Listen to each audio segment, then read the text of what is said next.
آداب ناظرین، آئی a media میں آپ کا استقبال ہے۔ میں امتیاز ندوی مدارس کی دنیا سے ایک خبر کے ساتھ آپ کی خدمت میں حاضر ہوں۔ محترم ناظرین، جہالت اور ارتداد کے اس دور میں قوم کی صحیح رہبری اور رہنمائی وارثین انبیاء اساسۂ قوم و ملت علماء اکرام کی ہے۔ انہیں ذمہ داریوں کو ادا کرتے ہوئے شان مدھیہ پردیش بھوپال کے قلب میں واقع جامعہ اسلامیہ عربیہ مسجد ترجمے والی میں رابطہ مدارس اسلامیہ کے عنوان سے ایک پروگرام منعقد ہوا، جس میں مدھیہ پردیش کے اکثر مدارس کے نظما اور اکابر نے شرکت کر اپنی حساسیت اور بیدار مغزی کا ثبوت دیا۔ حاضرین کو خطاب کرتے ہوئے مفتی شہر بھوپال مفتی ابوالکلام قاسمی نے کہا، مدارس آپس میں ایک دوسرے کے رفیق بنے، فریق نہیں۔ مولانا شوکت علی قاسمی نے بھی علماء کو مخاطب کرتے ہوئے ہماری نسل ہماری ذمہ داری پر تفصیلی خطاب کیا۔ صدر رابطہ مدارس اسلامیہ مدھیہ پردیش مفتی محمد احمد خان نے ذمہ داران مدارس کو قانونی اور کاغذی کارروائیوں کو یقینی بنانے کی ہدایت دیتے ہوئے رجسٹریشن اور آڈٹ رپورٹ جیسے اہم امور کی طرف توجہ دلائی۔ صدر جلسہ کے دعائیہ کلمات پر پروگرام کا اختتام ہوا۔ پیش ہے یہ رپورٹ۔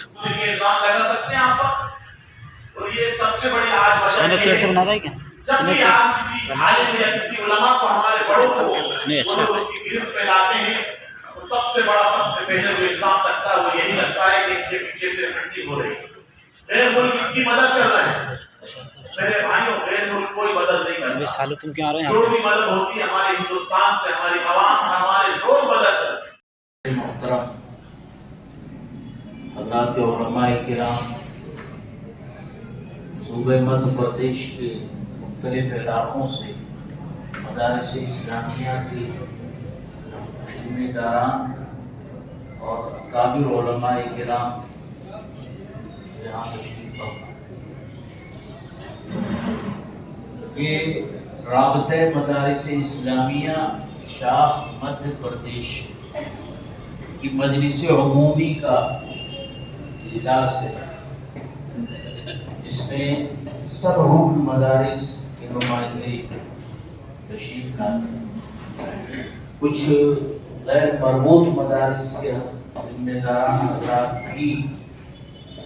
اس میں تشریف فرما ہوگی۔ یہ ایک اہم اجلاس ہے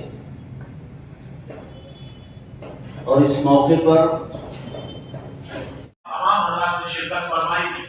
اسی طرح آپ اپنے رابطے کو، اپنے تعلق کو، آپ اس کو جوڑیں اپنے آپ سے، اور اپنا مرکز اور اپنا ٹھکانہ، اپنا سب کچھ ہمارا کیا ہے؟ تعلق دیوبند۔ آج لوگ تعلق دیوبند کو چھوڑ کے یہ کہتے ہیں کہ نہیں صاحب ہم کوئی کی الگ دیوار بنا لیں گے، ہمارا سب کچھ الگ ہوگا۔ مسلمانوں، جو آدمی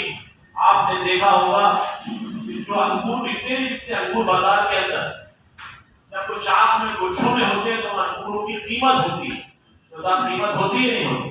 اور جو انگور شاخ سے اور گچھوں سے نکل جاتے ہیں آپ کو بھی جانا ہے، لیکن ان کا لگایا ہوا باغ، ان کا لگایا ہوا چمن یہ آج ترقی کر رہا ہے اور آگے بڑھ رہا ہے، اور آپ سب لوگ اس کے لیے معاون ہیں، آپ سب اس کے لیے مددگار ہیں، اور یہ کوشش،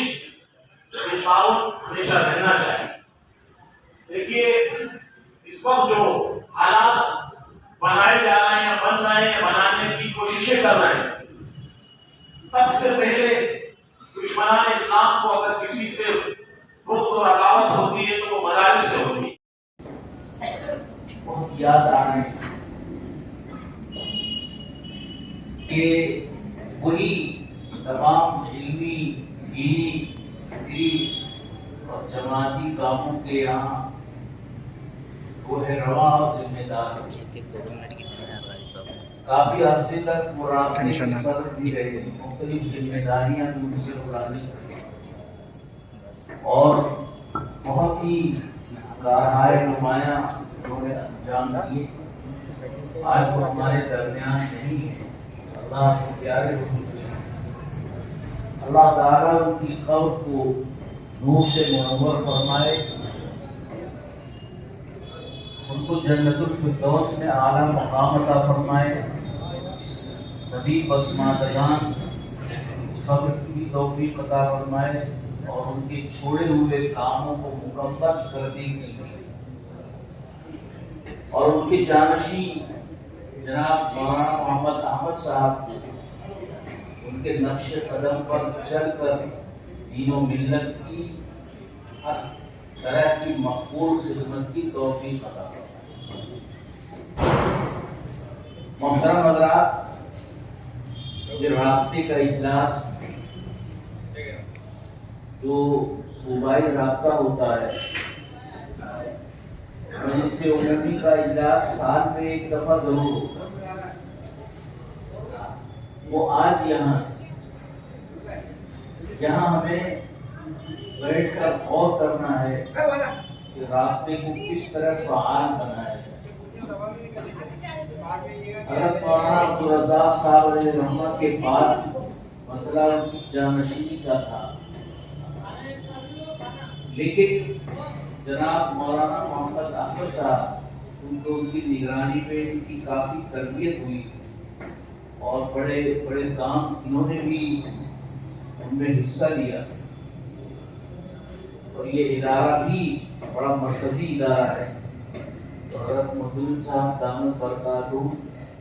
کو صوبائی صدر کے انتخاب کا اختیار ہوتا ہے، انہوں نے اور ناجیز نے بھی یہ محسوس کیا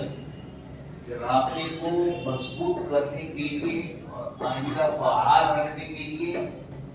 یہی زیادہ تر موضوع ہے، اور ان کا ادارہ چونکہ مرکز کی حیثیت رکھتا ہے، اس لیے رابطے کا آفس یہاں ہے اسی کو باقی رکھا جائے اور جناب مولانا محمد احمد صاحب ہی کو ذمہ داری، کیونکہ جمعیت کے بھی یہ ذمہ دار ہیں، ختم نبوت وغیرہ کا بھی کام کرتے ہیں، ذمہ دار ہیں، اور رابطے کا بھی کام کے اچھے انداز پر انشاءاللہ کر سکتے ہیں۔ تو حضرت محتمم صاحب نے ان کے نام کا انتخاب فرمایا، میں اس میں شریک تھا، پھر حضرت ہی کے مشورے سے یہ اجلاس